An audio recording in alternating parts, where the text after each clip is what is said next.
हे आहेत निडर वनसैनिक. देशाच्या रक्षणासाठी तत्पर असलेल्या शूर सैनिकांसारखं यांनाही अहोरात्र दक्ष राहावं लागतं, ते वनरक्षणासाठी.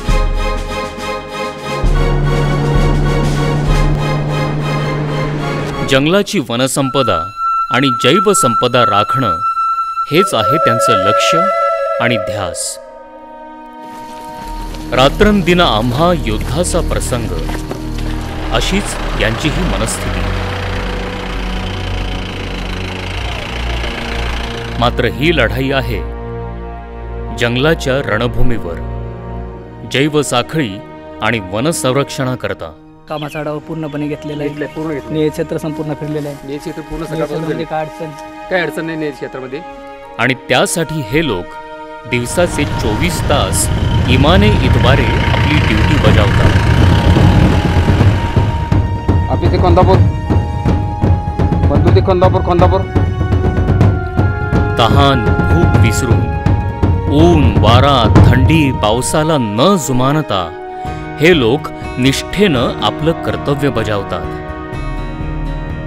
ही यशोगाथा आहे शूर वनसैनिकांची आणि पश्चिम महाराष्ट्रातल्या एकमेव व्याघ्र प्रकल्पाची, अर्थात सह्याद्री व्याघ्र राखीव क्षेत्राची.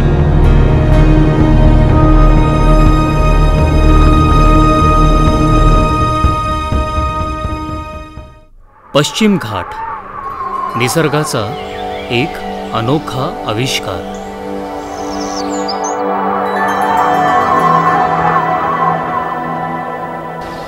जैवविविधतेच्या बाबतीत जगातील एक अतिसंवेदनशील भाग. गुजरातपासून दक्षिण भारतापर्यंत सुमारे 1600 किलोमीटर लांब पसरलेला आहे हा सह्याद्री पश्चिम घाट. सुमारे 900 ते 1200 मीटर उंचीची ही डोंगर रांग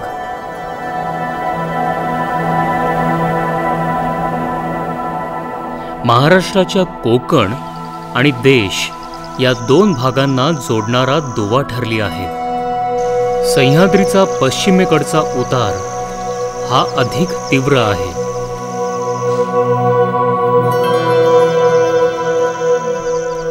मोसमी वारे अडवणारे सह्याद्रीचे कडे पावसाला साह्यभूत ठरतात. एका अर्थाने हे पर्जन्यदातेच आहेत.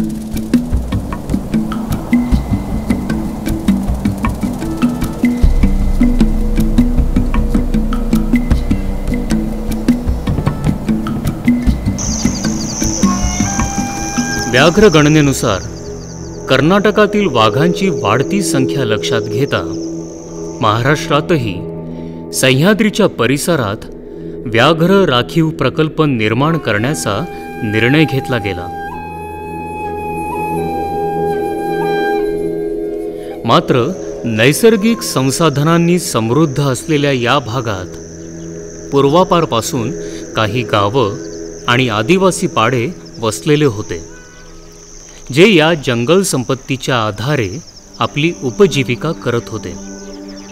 पण अखेर जिद्द, चिकाटी आणि निर्धाराच्या मदतीने पश्चिम घाट परिसरात सह्याद्री व्याघ्र राखीव प्रकल्प प्रत्यक्षात साकारला. महाराष्ट्र राज्यामध्ये एकूण 6 व्याघ्र प्रकल्प आहे. त्यापैकी सह्याद्री व्याघ्र राखीव पण एक व्याघ्र प्रकल्प आहे आणि ते महत्त्वाचं म्हणजे तर आपल्या पश्चिम महाराष्ट्रात एकमेव व्याघ्र राखीव आहे. त्याचे क्षेत्रफळ जवळपास 1165 स्क्वेअर किलोमीटर आहे. आधी कोयना वन्यजीव अभयारण्य व आपल्या चांदोली राष्ट्रीय उद्यान ते वेगळं एक युनिट होतं. हे दोन्ही कंबाईन करून जानेवारी 5, 2010 साली केंद्र शासनाने अधिसूचना काढलेली आहे आणि सह्याद्री व्याघ्र राखीव अस्तित्वात आलेलं आहे. या भागात पावसाचं प्रमाण समाधानकारक असल्यामुळे कित्येक नद्या आणि उपनद्यांचं उगमस्थान पश्चिम घाटात आहे. या नद्या आणि त्यावर बांधलेल्या धरणांमुळे हा परिसर सदाहरित आणि सुपीक बनला आहे. हे आपण व्याघ्रसाठी संवर्धन करत नाही अशा भाग नाही आहे. हे महत्त्वाचं आहे ना, लोकांना पाणी वॉटर सिक्युरिटी म्हणतो. लँडस्केप मॅनेजमेंटमध्ये वॉटर सिक्युरिटी एक महत्त्वाचा भाग आहे. हे 1165 स्क्वेअर किलोमीटर आपण विकास करता आपण संवर्धन करत असल्यामुळे लोकांना एक पाणीची सिक्युरिटी मिळत आहे. दुसरा महत्त्वाचा भाग असलं तर आपल्याला हायड्रो इलेक्ट्रिक प्रोजेक्ट भारतात 825 स्क्वेअर किलोमीटरमध्ये पसरलेले एक वॉटर बॉडीमध्ये largest hydro electric project Koyna अभयारण्यात अस्तित्वात आहे. या भागाचा ऐतिहासिक संदर्भ शिवकालीन गड आणि किल्ले तसंच त्याही पूर्वीच्या कालखंडाशी जोडलेला आहे. इथल्या जंगलांशी त्यांचं अतूट असं जिव्हाळ्याचं नातं आहे. कारण सह्याद्रीचा सिंह असा लौकिक प्राप्त केलेल्या छत्रपती शिवाजी महाराजांनी मोगलांशी लढताना या घनदाट जंगलांच्या आधारेच आपला गनिमी कावा शिताफीने वापरला. महाराष्ट्रातील पश्चिम घाट सदाहरित, निमसदाहरित आणि ओलसर पर्णपाती वनांनी समृद्ध असा परिसर आहे. सुमारे 1166 चौरस किलोमीटर परिसर सह्याद्री व्याघ्र राखीव म्हणून घोषित करण्यात आलेला असून यापैकी 600.12 चौरस किलोमीटर हे कोअर क्षेत्र तर 565 चौरस किलोमीटर हे बफर क्षेत्र आहे. महाराष्ट्रातील सातारा, सांगली, कोल्हापूर आणि रत्नागिरी या 4 जिल्ह्यातले एकूण 9 तालुके यामध्ये येतात. कोयना नदीवर बांधलेल्या धरणामुळे आसपासचा संपूर्ण परिसर हिरवाईने बहरला.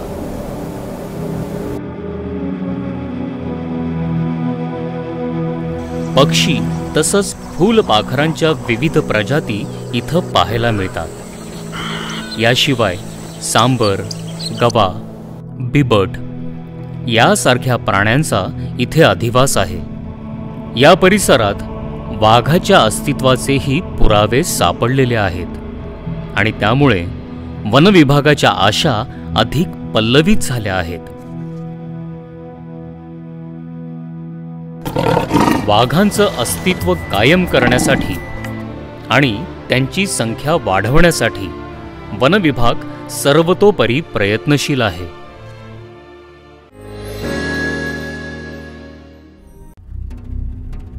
निसर्ग साखळीत प्रत्येक घटकाचं काही ना काही महत्त्व असतं. त्यात मुंगीसारख्या लहानात लहान कीटकापासून ते भारताचा राष्ट्रीय पशु असलेल्या वाघापर्यंत विविध वन्यजीवांचा समावेश आहे. वाघाचं अस्तित्व असलेलं जंगल हे परिपूर्ण जंगल मानलं जातं, कारण वाघाला अत्यंत घनदाट जंगल लागतं. त्याचप्रमाणे वेगवेगळ्या प्राण्यांची शिकार करून वाघ आपली भूक भागवतो.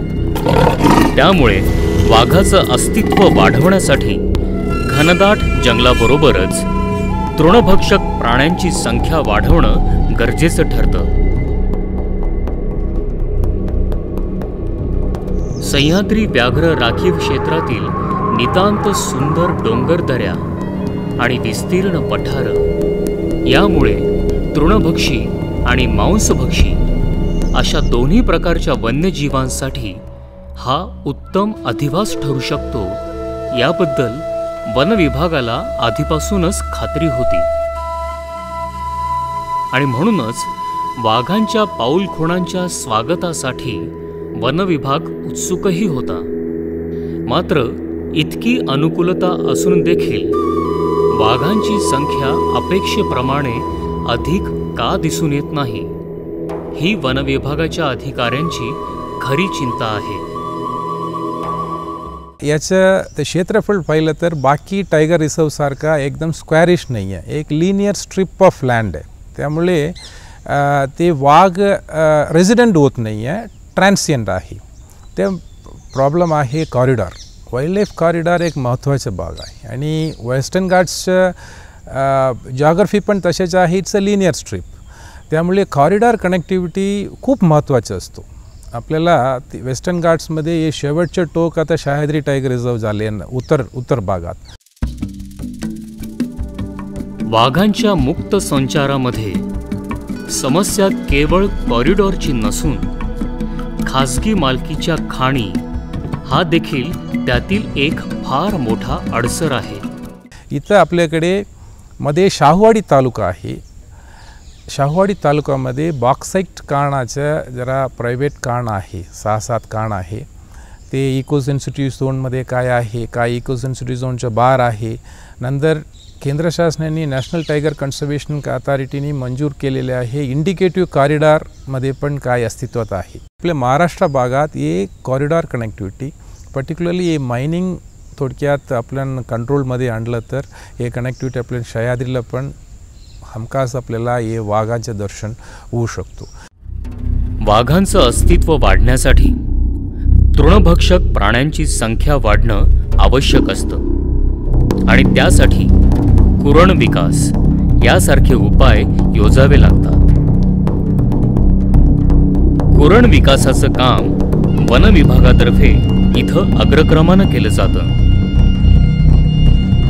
चांदोली वन परिक्षेत्रामध्ये 26,000 हेक्टर क्षेत्र आहे, त्यामध्ये 2100 हेक्टर क्षेत्रावरती कुरण विकास मिडोचे काम करण्यात आलेले आहे। आता आपण नियतक्षेत्र नांदोली या ठिकाणी उभे आहोत। या ठिकाणी सर्वसाधारणपणे 200 हेक्टरपर्यंत कुरण विकासाचे काम केलेले आहे। तर यामध्ये असे निदर्शनास येत आहे की वन्यजीवांची संख्या यामध्ये वाढलेली आहे। वन्यजीव म्हणजे यामध्ये गवे आहेत, सांबर आहे, भेकर आहे, परत ससे आहेत, सरपटणारे प्राणी आहेत, साप आहेत, परत यासारख्या प्राण्यांचं अस्तित्व इथं वाढीला लागलेलं आहे।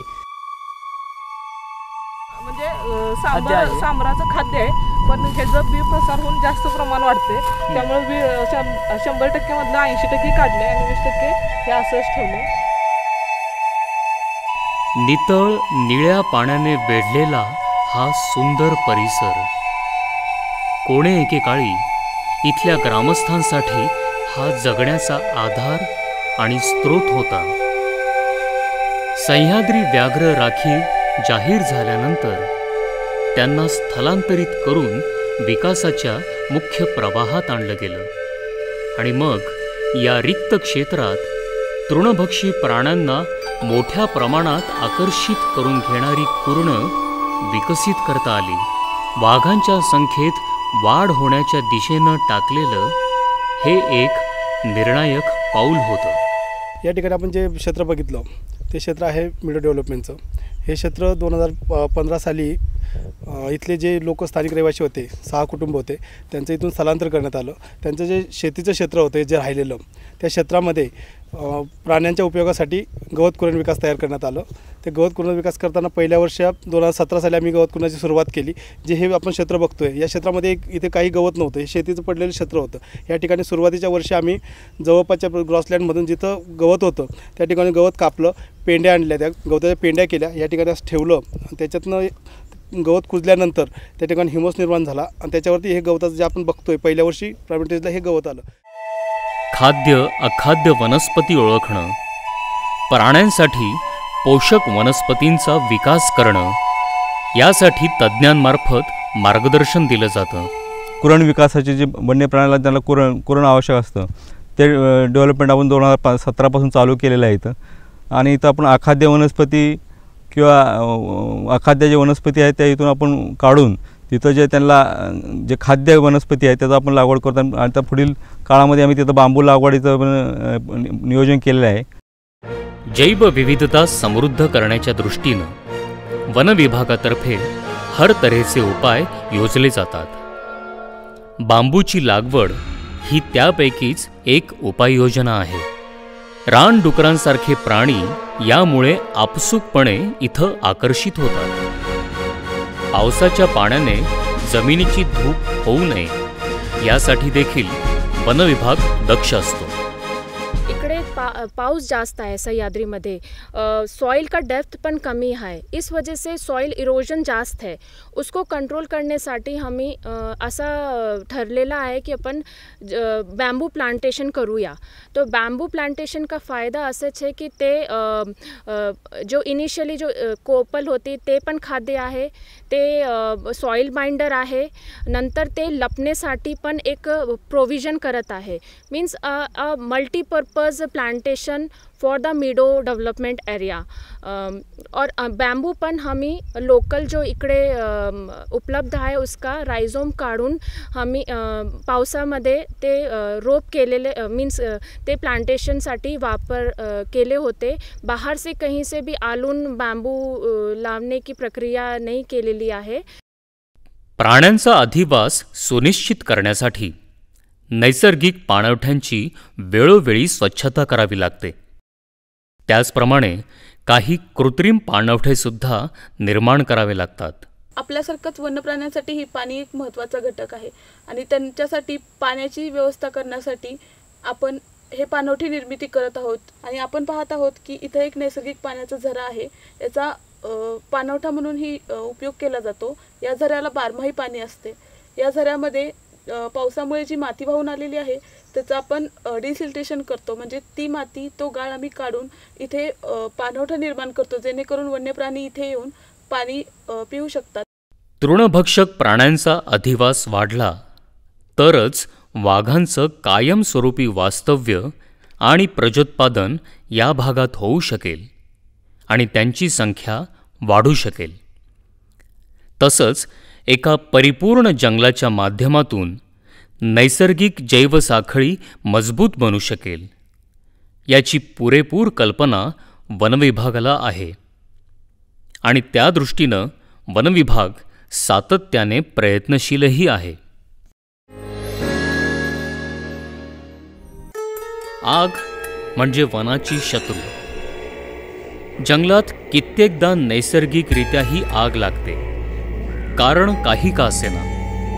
पण जंगलाच्या दृष्टीनं आग किंवा वणवा हे एक महाभयंकर संकट ठरतं. मोठ्या प्रयासानं जोपासलेली नैसर्गिक वनसंपदा क्षणार्धात जळून खाक होते आणि त्याचा थेट परिणाम प्राण्यांच्या अधिवासावर सुद्धा होतो. काही वेळा जंगलातले प्राणी पक्षी देखील या आगीचं भक्ष्य ठरतात. सह्याद्री व्याघ्र राखीव क्षेत्रात वनसंपदेच्या संरक्षणासाठी वनविभागाचे कर्मचारी सदैव जागरूक असतात. जंगलातल्या नैसर्गिक पाऊलवाटांची वेळोवेळी निरीक्षण आणि निगराणी करणं ही त्यांची एक मुख्य जबाबदारी असते. कारण कधीकधी जंगलात वणवा पेटतो, गवत वाढलेलं असेल तर ही आग संपूर्ण जंगल भस्मसात करू शकते. पण या समस्येवर वनविभागाने एक नामी शक्कल योजली आहे, ती म्हणजे जाळ रेषा किंवा फायर लाईन. जाळ रेषेमुळे आग पुढे पसरण्यास प्रतिबंध होतो आणि ती आटोक्यात आणता येते. या क्षेत्रामध्ये जिथे आपले रस्ते आहेत, बाहेरील मोठा रस्ता आहे, तिथं आम्ही राईट साईडला 6 मीटर आणि लेफ्ट बाजूला 6 मीटर अशा पद्धतीच्या जाळ रेषा ह्या संपूर्ण 21 किलोमीटरमध्ये काढण्यात आलेल्या आहेत. तसेच आंतर्गिक क्षेत्रामध्ये ज्या आमच्या नैसर्गिक पाऊलवाटा आहेत त्यामध्ये आम्ही 3 मीटरची लेफ्ट बाजूला आणि 4 मीटरची राईट बाजूला 3 मीटरची लेफ्ट आणि 3 मीटरची राईट बाजूला अशा पद्धतीनं जाळपट्टे काढण्यात आलेले आहेत, जेणेकरून पर्यटन क्षेत्रातून एखाद्याने विडी वगैरे टाकून यामध्ये कोणत्याही प्रकारचा वणवा लागू नये याची दक्षता घेण्यासाठी या फायर लाईन काढण्यात आलेल्या आहेत. जंगल भ्रमंतीसाठी येणाऱ्या पर्यटकांची तपासणी करण्याची जबाबदारीही या कर्मचाऱ्यांचीच असते. प्लास्टिकच्या बाटल्या किंवा पर्यावरणाला हानिकारक वस्तू जंगलात शिरू नये यासाठी चेकपोस्टवर सामानाची कसून तपासणी केली जाते.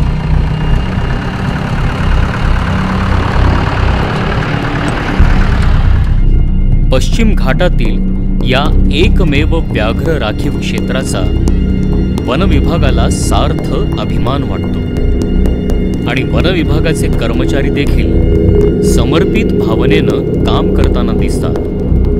या कर्मचाऱ्यांना वस्तीपासून दूर घनदाट जंगलात रात्री अपरात्री गस्तीसाठी जावं लागतं. रात्रीच्या वेळी अनेकदा संरक्षण कुटीत त्यांना मुक्काम करावा लागतो. मी इथं 3 वर्षापासून कार्यरत आहे. तर माझ्याकडे एकूण क्षेत्र तांबवेनी क्षेत्राचं 1650.41 हेक्टर आहे आणि आम्ही सतत गस्त घालत असतो. 24 तासाची आमची ड्युटी असते. त्यामध्ये मी माझी ड्युटी ही व्यवस्थित अशी कार्य करत आहे. आपल्या घरादारापासून दूरवर निबिड अरण्यात महिन्यातले 24 दिवस 24 तास ड्युटी करणारे हे वन विभागाचे कर्मचारी बेडरपणे जंगलात फिरतात. जंगलातल्या प्रत्येक लहान सहान घडामोडीवर त्यांची बारीक नजर असते. फिरतीवर असताना त्यांना स्वतःला वन्यजीवांचं भय वाटत नसेल का? एवढीच खंत आहे की आम्हाला शासनामार्फत काहीतरी संरक्षणासाठी, स्वतःच्या संरक्षणासाठी काहीतरी आम्हाला भेटलं पाहिजे की बाबा आम्ही बिनधास्तपणे आमच्या नियत क्षेत्रामध्ये बिनधास्तपणे वावरू, बिनधास्तपणे फिरती करून जेवढा कोपरा राहिला आहे तो एरिया पण आम्ही कव्हर करू शकतो. सह्याद्री व्याघ्र राखीव क्षेत्रातल्या कोयना रेंजमध्ये काही ठिकाणी तर बोटीनं जाण्याशिवाय अन्य पर्याय नसतो. कित्येकदा जंगलात 30 किलोमीटर पायी चालावं लागतं. सर्वात महत्त्वाचं म्हणजे इथे मोबाईल नेटवर्क नसल्यामुळे बाहेरच्या जगाशी त्यांचा संपर्क पार तुटतो. तातडीच्या आपत्कालीन संपर्कासाठी वॉकी टॉकी हेच काय ते एकमेव साधन असतं. पण अशा खडतर परिस्थितीतही हे कर्मचारी विना तक्रार काम करतात. किंबहुना त्यांना आपल्या या कामाचा अभिमानच वाटतो. पश्चिम महाराष्ट्रातील हे एकमेव सह्याद्री व्याघ्र राखीव क्षेत्र, त्याचा लौकिक सर्वदूर पसरावा आणि अधिकाधिक पर्यटकांनी भेट देऊन इथे जंगल भ्रमंतीचा आनंद घ्यावा, इथली जैवविविधता न्याहाळावी आणि इथल्या निसर्गात रममाण व्हावं, यासाठी वन विभाग सर्वतोपरी प्रयत्नशील आहे. 21 किलोमीटरचा टुरिझम झोन आहे. यामध्ये जनीचा आंबा आहे, पॅगोडा आहे, वॉच टावर आहे. येथून आम्ही सर्व क्षेत्राची व नियत क्षेत्राची संपूर्ण पाहणी करत असतो. वनाधिकारी आणि कर्मचाऱ्यांचं हे समर्पण, अथक मेहनत आणि सातत्यपूर्ण प्रयत्नांची पराकाष्ठा यामुळे भविष्यात सह्याद्री व्याघ्र राखीव क्षेत्राचा लौकिक निश्चितच अधिकाधिक वाढेल आणि वाघाच्या डरकाळ्यांनी दुमदुमणारं हे जंगल सह्याद्री व्याघ्र राखीव क्षेत्राच्या यशस्वीतेचा एक मानबिंदू ठरेल, यात मुळीच शंका नाही.